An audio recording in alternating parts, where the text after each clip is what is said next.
બહુ ખાવું હે ને તો આપણે રસોઈમાં હે ને ગમે તે મીઠા વગરની રસોઈ લઈ ગયા હતા સ્વાદ ના આપે એ અમારું મીઠું તો હે ને તો આજે અમે આવી ગયા મારો ભત્રીજણ બી મીઠું ભેરું કરવા આમ અમે ટ્રેક્ટર મીઠું ભેરું કરે છે ને આજે અગરિયાનું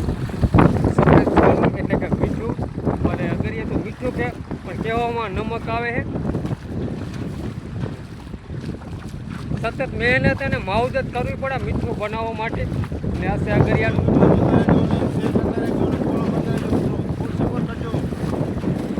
સફેદ છવાનું તો આજે છે ને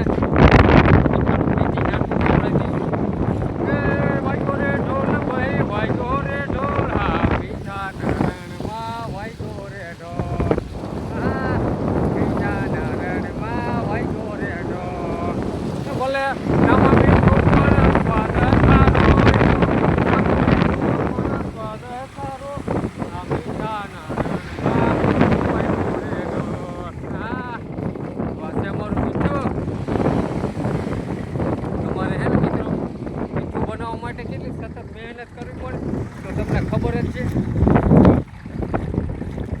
એ કામનો તમારે ન ફૂટે સમજ્યા નગરિયાનું સફેદ છોનું દેખાય તમને બતાવી આપો તો આપણે પણ છે ને મીઠું બનાવવા માટે કેટલી સતત મહેનત કરવી પડે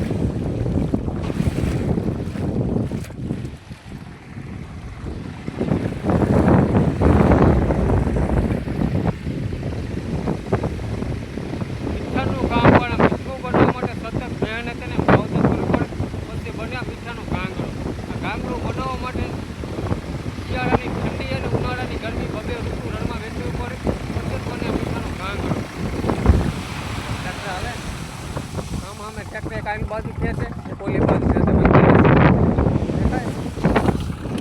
બે જણા આ બાજુ ઉપરા ઉપર રહેવું પડે બે જણા ઓળખો છું પણ ત્રણ જણા હોય તો હાલે ને આ જે રે આ પાણી રહ્યું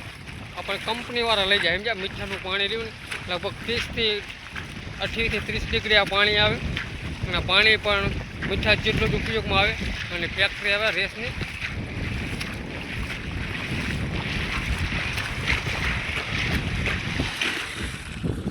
તો આજે આપણે મિત્રો છે ને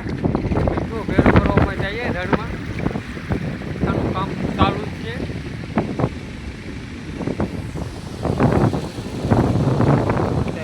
સફેદ છોડનું દેખાય મીઠું બનાવવા માટે પણ કેટલી મહેનત કરવી પડે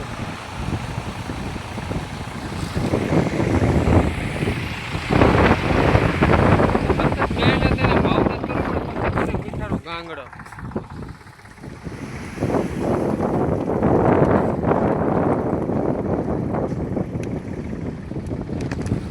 રણમાં પણ અત્યારે મિત્રો પવન એટલો હોય સમજ્યા ને બપોર પછી એને 2-3 વાગ્યાના ગારામાં લગભગ લોહી એટલી જરે ને પણ વાર ને વંટોળ હોય મીઠું બનાવવા માટે સતત મહેનત તો કરવી જ પડે પછી જ બને મીઠું નામ મીઠું પણ સ્વાદે ખારું અગરિયા પોતે મહેનત એને માવજત કરીને મીઠું બનાવે